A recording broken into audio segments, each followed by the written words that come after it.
నమస్కారం అండి అందరికీ. నేను మీ సిరి.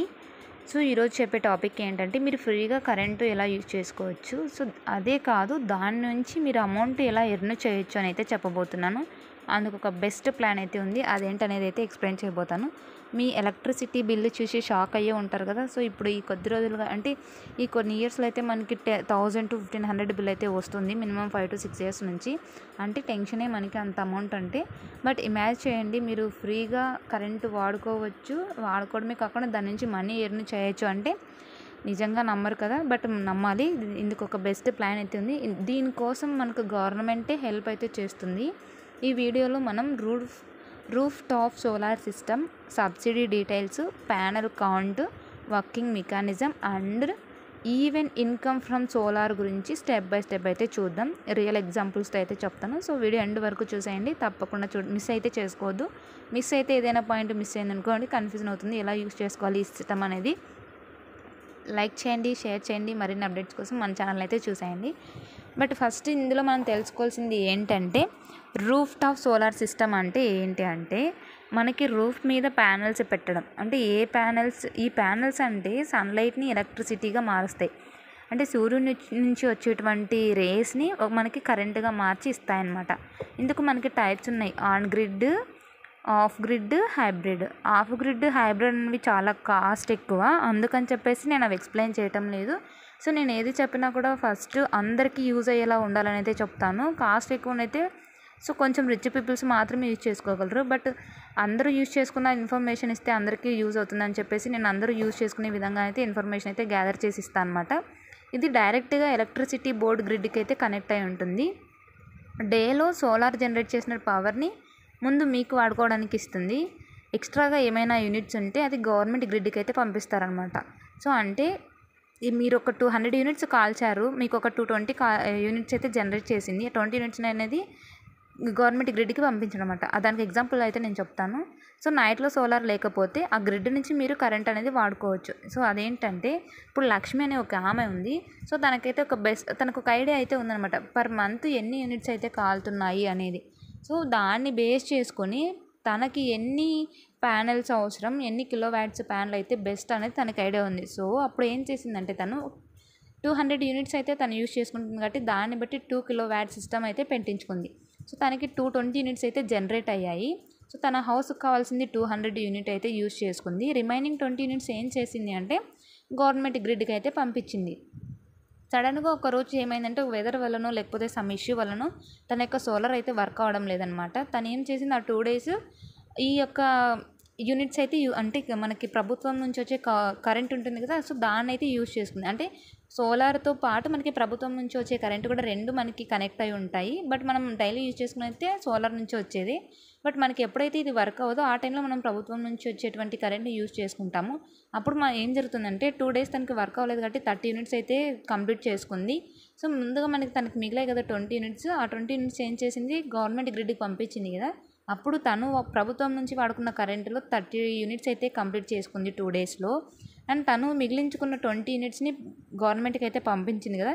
ఇప్పుడు ఈ 30 యూనిట్స్ మైనస్ 20 యూనిట్స్ చేస్తే మనకి 10 యూనిట్స్ వస్తాయన్నమాట. ఈ 10 యూనిట్స్కి మాత్రమే తను అమౌంట్ పే చేస్తుంది. బట్ లాస్ట్లో మీకు దీని నుంచి మనీ ఎర్న్ చేసుకునే బెస్ట్ ఆప్షన్ కూడా ఉంది. అదేంటనేది మీకు లాస్ట్లో అయితే క్లియర్గా చెప్తాను. నాకు ఎంత సిస్టమ్ కావాలి, ప్యానల్ క్యాలిక్యులేషన్ ఎలా అనేది మీకు అయితే చెప్తాను అనమాట. సో మీరు చెప్పినట్టుగా మీకు మంత్లీ 200 యూనిట్స్ అయితే వాడుతున్నారంటే ఒక రోజుకి 6 to 7 యూనిట్స్ అప్రాక్సిమేట్లీ కావాలి. అంటే 1 కిలో వ్యాట్ సోలార్ సిస్టమ్ అయితే సరిపోతుంది. అంటే యావరేజ్గా 4 యూనిట్స్ పర్ డే అయితే జనరేట్ చేస్తుంది అనమాట.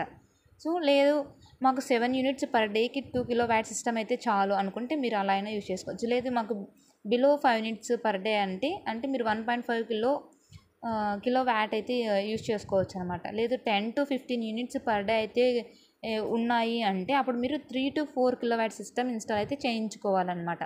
సో ఇక్కడ లక్ష్మి గారు ఉన్నారు, తనకి 1.5 కిలో వ్యాట్ అయితే పెట్టించుకుంది. సో తనకి రోజుకి 4 to 5 యూనిట్స్ అయితే వాడుతుంది అనమాట. సో బిల్ ఆల్మోస్ట్ 0 అయ్యి ఏసీ యూజ్ చేసిన మంత్లో కూడా తనకి 80% అయితే తగ్గుతుందనమాట. ఇలా మీ యొక్క యూనిట్స్ మీరు ఎన్ని కాలుస్తున్నారు పర్ మంత్, దాన్ని బట్టి మీరు కిలో వ్యాట్స్ అయితే పెట్టించుకోవడం బెటర్. నెక్స్ట్ గవర్నమెంట్ సబ్సిడీ ఏంటి, ఎలా అప్లై చేయాలి అంటే, మెయిన్గా ఈ సబ్సిడీనే తెలుసుకోవాలి. ఈ సబ్సిడీ వల్లే మనం మనీ ఎర్న్ చేస్తూ జీరో అంటే కరెంట్నే ఫ్రీగా వాడుకోవచ్చు అనమాట. ఆ స్కీమ్ ఏంటనేది చెప్తాను. ఈ స్కీమ్ పేరు వచ్చేసి పిఎం సూర్యఘర్ ముఫ్త్ బిజ్లీ యోజన అనమాట. ఇంకొకసారి చెప్తాను చూడండి. ఈ స్కీమ్ పేరు ఏంటంటే పిఎం సూర్యఘర్ ముఫ్త్ బిజ్లీ యోజన. ఇది 2024-2025లో అవైలబుల్గా ఉందన్నమాట. ఇది ఇండియా మొత్తంలో ఇంప్లిమెంట్ చేస్తున్నారు. అంటే ఇప్పుడు దీనికి సిస్టమ్ సైజ్ వచ్చేసి 1 కిలోవాట్ అయితే టోటల్ కాస్ట్ 65,000 పడుతుంది. గవర్నమెంట్ సబ్సిడీ వస్తుంది ఇందులో, అంటే 30,000 వస్తుంది. మీరు ఇంకా 35,000 కట్టుకుంటే చాలు. మీకు పే చేయాల్సింది వచ్చేసి 35,000 చెప్పాను కదా. సో నెక్స్ట్ వచ్చేసి 2 కిలోవాట్ పెట్టుకున్నారంటే టోటల్ కాస్ట్ 1,30,000. బట్ మీకు గవర్నమెంట్ సబ్సిడీ 60,000 ఇస్తుంది కాబట్టి మీరు కట్టాల్సింది 70,000. 3 కిలోవాట్ సిస్టమ్ పెట్టుకున్నారంటే దీని టోటల్ కాస్ట్ 1,95,000. మీరు గవర్నమెంట్ సబ్సిడీ తీసుకుంటే 78,000 వస్తుంది. మీరు కట్టవలసింది 1,17,000. సో సబ్సిడీ డైరెక్ట్గా మీ అకౌంట్లో అయితే పడిపోతుంది ఇన్స్టాల్ అయ్యాక. సో దీన్ని నెక్స్ట్ వచ్చేసి ఇది సోలార్ సిస్టమ్ ఎలా వర్క్ అవుతుందంటే, సపోజు క్లౌడీ డే లేదా లేకపోతే సిస్టమ్ ఫెయిల్ అయింది అంటే మీరు రెగ్యులర్గా గ్రిడ్ కరెంటు వాడవచ్చు. అంటే అది నార్మల్గా మీటర్లో రికార్డ్ అవుతుంది. మీ సిస్టమ్ జనరేట్ చేసిన యూనిట్స్ని నెక్స్ట్ బిల్లో మైనస్ చేసుకుంటుంది. చెప్పాను కదా పైన. ఫర్ ఎగ్జాంపుల్ మీరు మీ సోలార్ సిస్టమ్ అనేది వర్క్ అవ్వక 30 యూనిట్స్ కాల్చుంటారు. అంతకుముందు మీరు సేవ్ చేసుకున్న 20 యూనిట్స్ని మీరు గవర్నమెంట్కి పంపించినట్లయితే ఈ 30లోంచి ఆ 20 మైనస్ చేసుకొని 10 యూనిట్స్ మాత్రమే బిల్ పే చేయాల్సి ఉంటుందన్నమాట. సో ఇప్పుడు సోలార్ నుంచి ఇన్కమ్ ఎలా వస్తుంది, ఈ స్కీమ్ నుంచి మనకి ఇన్కమ్ ఎలా వస్తుంది అని అయితే చెప్తాను. నిజమండి, ఇన్కమ్ అయితే వస్తుంది. అది ఆన్ గ్రిడ్ సిస్టమ్ అయితేనే వస్తుందన్నమాట. ఆన్ గ్రిడ్ సిస్టంలో మీరు ఎక్స్ట్రా యూనిట్స్ జనరేట్ చేస్తే మనకి గవర్నమెంట్ గ్రిడ్ మీకు పే చేస్తుంది అనమాట. అంటే నెక్స్ట్ బిల్లులో అడ్జస్ట్ చేస్తుంది. ఫర్ ఎగ్జాంపుల్ లక్ష్మి అనే ఆమె ఉంది. తను ఏం చేసిందంటే 3 కిలోవాట్ సిస్టమ్ అయితే పెట్టించుకుంది. సో తను 150 యూనిట్స్ అయితే జనరేట్ చేసుకుంది. యూసేజ్ వచ్చేసి 8 యూనిట్స్ వాడుకుంది. రిమైనింగ్ అయితే 70 యూనిట్స్ ఉన్నాయి కదా. తను ఏం చేసింది, ఆ 70 యూనిట్స్ని పర్ యూనిట్కి 3 రూపీస్ చొప్పున గవర్నమెంట్కి అయితే ఇచ్చేసింది. అలా 210 రూపాయలు అయితే తను సేవ్ చేసుకుంది. అంటే తను ఫ్రీగా కరెంటు వాడుకుంటూ తన దగ్గర ఉన్నటువంటి యూనిట్స్ని గవర్నమెంట్కి అమ్ముతూ వాళ్ళ నుంచి అమౌంట్ అయితే ఎర్న్ చేస్తుంది. సో లార్జ్ సిస్టంలో అయితే 4K అంటే 4 కిలో వ్యాలెట్, 5 కిలో వ్యాలెట్ ఇలా వాటన్నిటిని కూడా పెట్టుకోవచ్చు. బట్ అది చాలా కాస్ట్. నేను నార్మల్గా అందరికి యూజ్ అయ్యే విధంగా అయితే 1 to 2 వరకే, 1 to 3 సజెస్ట్ చేస్తాను. ఎందుకంటే సబ్సిడీ వస్తుంది కాబట్టి సగం కట్టైనా సగం మనం కట్టుకోవచ్చు. బట్ మీరు తక్కువ కాల్చుకునే వాళ్ళైతే, బట్ నార్మల్గా విలేజెస్లో అలా పనికి వెళ్ళే వాళ్ళు ఎక్కువ ఉంటారు కాబట్టి వాళ్ళకి 1 కిలోవాట్ అయితే సరిపోతుందని నేను అంటాను.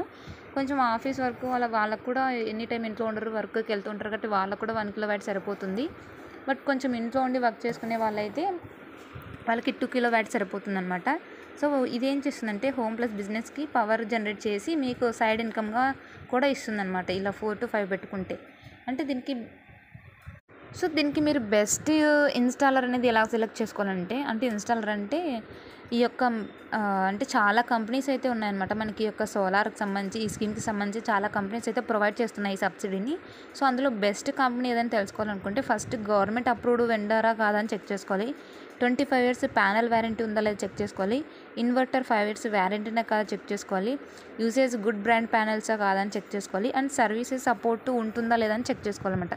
సో ఇవన్నీ ఫాలో చేస్తూ మీరు మంచి ఒక అంటే చీప్ ప్రైస్ కోసం అయితే వెళ్ళొద్దండి.